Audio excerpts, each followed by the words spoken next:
کس طرح مقابلہ کریں کے موضوع پر ایک مختصر تقریر کرنے کی سعادت حاصل کر رہا ہوں۔ اس حقیقت سے تو آپ سبھی حضرات بخوبی واقف ہیں کہ اسلام کے خلاف ہر دور، ہر زمانہ، ہر ملک اور ہر علاقے میں سازش ہوتی رہی، بلکہ اگر میں یہ کہوں ستیزہ کار رہا ہے ازل سے تا امروز،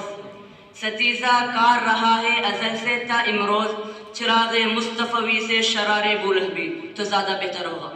تاریخ اسلام حق و باطل کی معرکہ آرائیوں سے لبریز ہے۔ آپ شاہراہ تاریخ پر سفر کیجئے، قدم قدم پر آپ کو ایسے واقعات ملیں گے جبکہ یریدون لیطفئوا نور اللہ بافواہہم کا منظر نظر آئے گا۔ 1400 سال پر محیط تاریخ اسلام کا ایک ایک باپ معاندین اسلام کی ریشہ دوانیوں، مخالفین اسلام کی فتنہ انگیزیوں اور دشمنان حق کی افترا پردازیوں کی داستان سپر ہے۔ مسلمان کو ہمیشہ چوطرفہ یارغار کا سابقہ پڑتا ہے۔ کبھی میدان بدر میں یہ منظر نظر آئے گا، کبھی جبل احد کی دامن میں تلوار کی چنکار سنائی دیں گی، کبھی حنین و خیبر میں حق و باطل نبرد آزما ملیں گے، کبھی تبوک میں، کبھی یرموک میں، کبھی موتا میں، کبھی نہاوند میں، تو کبھی قادسیہ میں، کبھی افریقہ کی صحرا میں، تو کبھی سندھ میں طاغوتی طاقتوں کا اجتماع نظر آئے گا، کبھی صلیبی یورش کا منظر دیکھیں گے تو کبھی تاتاریوں کا یلغار ملے گی، کبھی باطنیوں کا حملہ نظر آئے گا اور کبھی خلق قرآن کا فتنہ دکھائی دے گا۔ برادران اسلام، اسی طرح آپ سفر کرتے کرتے عصر حاضر میں چلے آئیے۔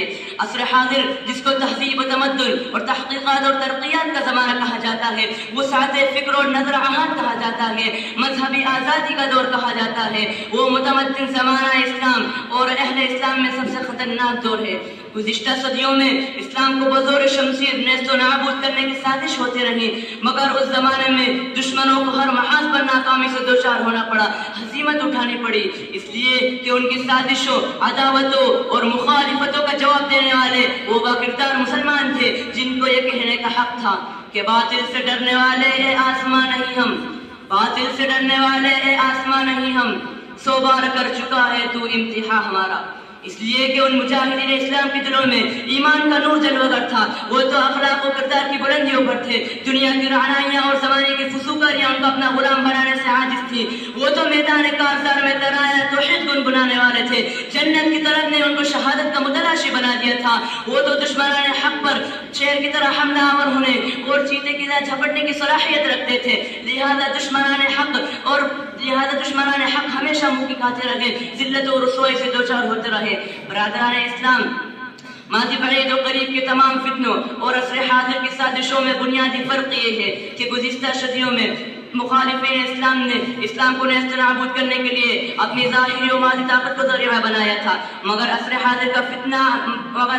کا انداز نرالا ہے، اسلوب انوکھا ہے، طریقہ کار نیا ہے۔ مغربی طاقتوں اور الحادی قوتوں نے اس زمانے میں اسلام کی بیخ کرنے کے لیے فکری جنگ کا طریقہ اختیار کر لیا ہے۔ آئیے میں ان کے اہم ترین ہتھیار کو شمار کرتا ہوں۔ اسلامی تعلیمات پر اعتراض کیا جائے، ان کی حفاظت پر شکوک و شبہات کا اظہار کیا جائے، قرآن احکامات کو فرسودہ اور اذکار رفتہ کیا جائے، جرم و سزا سے متعلق قانون کو وحشی اور غیر مہذب بتایا جائے، ہاتھ کاٹنا، کوڑے لگانا، سنگسار کرنا سود مظالم شمار کیے جائیں، عورت کو آزادی مساوات کا دشمن بنا دیا جائے، مذہب کو انسان کا ذاتی مسئلہ بتا کر پیٹ دینے کی ترغیب دی جائے اور اس بات کو واضح کیا جائے کہ اسلام سود کو حرام قرار دے کر اقتصادی و معاشی ترقی کے مخالف ہے۔ پریس، صفحات، ریڈیو، اخبارات اور مجلات کے ذریعے مسلم نوجوانوں میں بے حیائی، عریانیت، بدکاری، فحشکاری، بد اخلاقی، بد کرداری اور بد تہذیبی پیدا کی جائے،